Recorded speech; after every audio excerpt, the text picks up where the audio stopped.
Helo a chroeso i Blwyddyn 10, Uned 4, y Ddaear sy'n Newid yn Barhaus.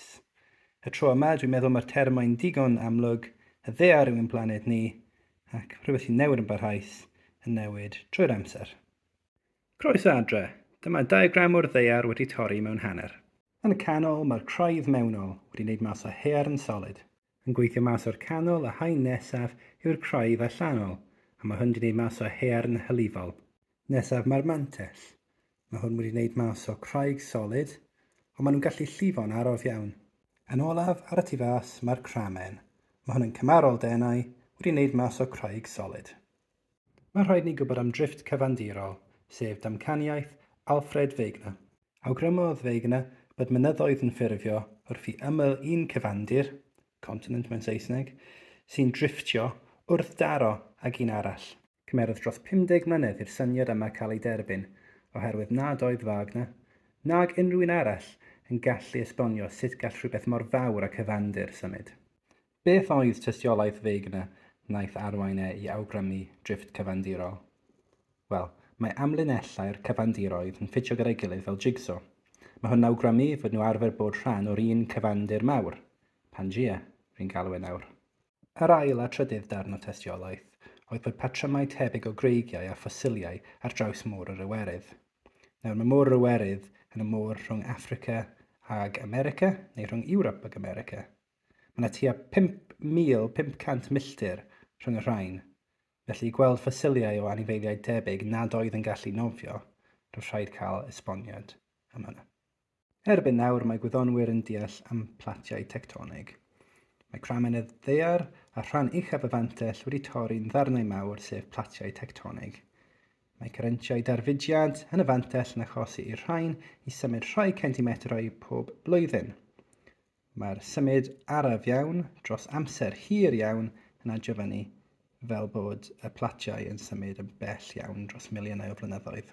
Ar y ffiniau rhwng platiau, mae yna 3 peth all digwydd. Maen nhw'n gallu symud tuag at ei gilydd, i ffwrdd o'i gilydd, neu ar draws ei gilydd. Ar ffin plat distriwiol, mae'r platiau'n symud tuag at ei gilydd. Mae'r plat mwyaf dwys yn symud o dan y plat lleiaf dwys, ac neu gorfodi i fyny. Mae hwn yn ffurfio mynyddoedd. Wrth i'r platiau symud dros ei gilydd, mae daeargrynfeydd yn gallu digwydd. Oherwydd mae'r plat mwyaf dwys yn ymdoddi a ffurfio magma, mae'r magma yn dod mas fel llosg fynydd weithiau. Adeiladol yw'r math nesaf, lle mae'r platiau yn symud i ffwrdd o'i gilydd. Wrth i'r platiau symud i ffwrdd o'i gilydd, mae magma yn cael ei ryddhau, yn oeri ac yn ffurfio craig newydd, craig igniaidd. Os mae'r proses yma'n digwydd o dan wasgedd, mae'n gallu achosi echdoriad volcanig. Y math olaf yw cadwrol. Dyma lle mae'r platiau'n symud heibio ei gilydd, heb sefydnau gosach neu ffwrdd o'i gilydd. Yr unig peth sy'n digwydd fan hyn yw daeargrynfeydd. Ail rhan o'r uned yw'r atmosffer. Mae rhaid i ni deall o ble daeth e a sut bod hi'n newid dros amser. In the beginning. Tua 4.5 biliwn o flynyddoedd yn ôl, mae'r bell mae'r ddaear yn fynd, roedd y ddaear yn pelen o hylif yn arnofio o gwmpas yn y gofod. Wrth i'r ddaear oeri, wnaeth llosgfynyddoedd hala mas nwyon yn bennaf dŵr, carbon dioxid ac amonia. Roedd atmosffer cynnar y ddaear yn bennaf wedi wneud o'r 3 nwy yma. Wrth i tymheredd y ddaear gostwng, wnaeth yr anwedd ddŵr yn yr atmosffer cwmpo fel glaw a ffurfio'r cefnforoedd. Carbon dioxid ac amonia oedd ar ôl yn yr atmosffer yn bennaf. Ar ôl i planhigion esblygu, cymeron nhw mewn carbon dioxid a ryddhau ocsigen trwy photosynthesis. Adweithodd yr amonia gyda'r ocsigen newydd i ffurfio nitrogen ag anwedd ddŵr. I ble aeth y carbon dioxid?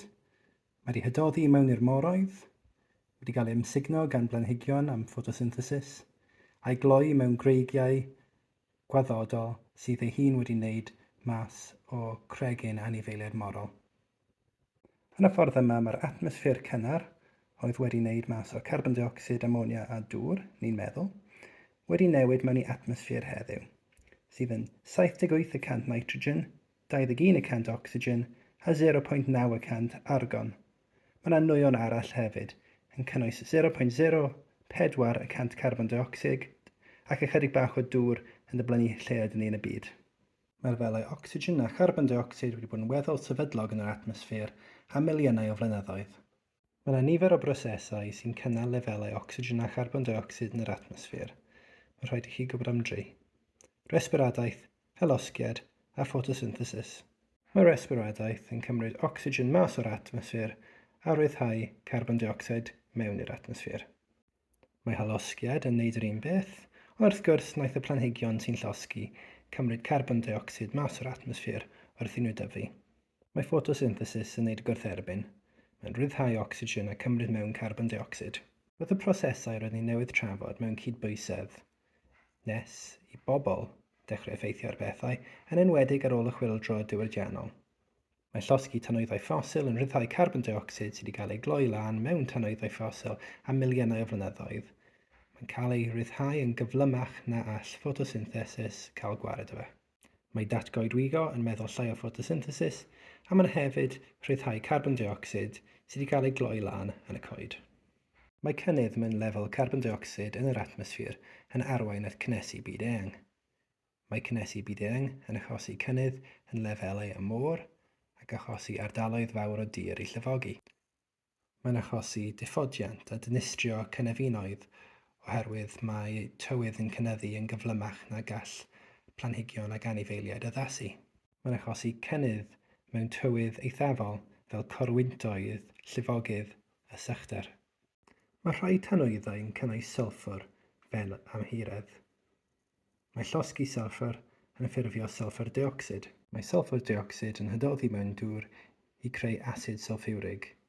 Pan mae hwn yn cwmpo fel glaw, ni'n galw yn glaw asid.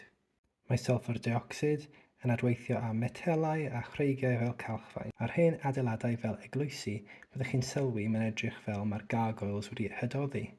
Mae hyn oherwydd effaith glaw asid.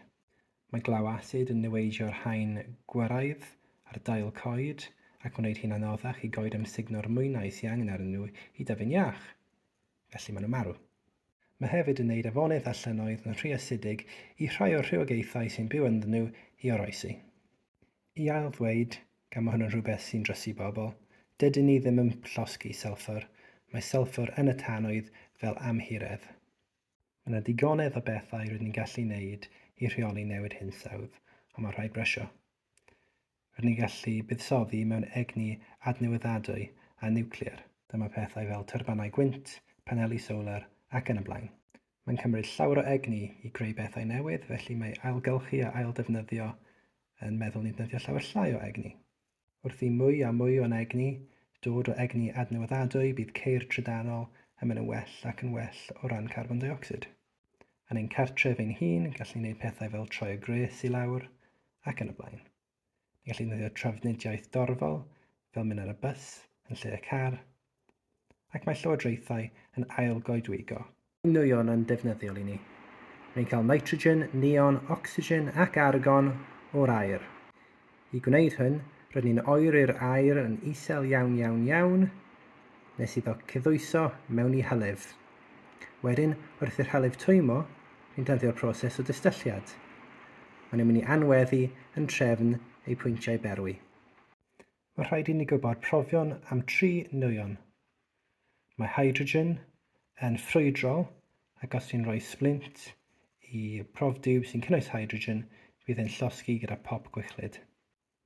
Mae llosgi yn adwaith gyda ocsigen. Os ni'n rhoi splint sy'n midlosgi mewn i ocsigen, mae'n aildanio.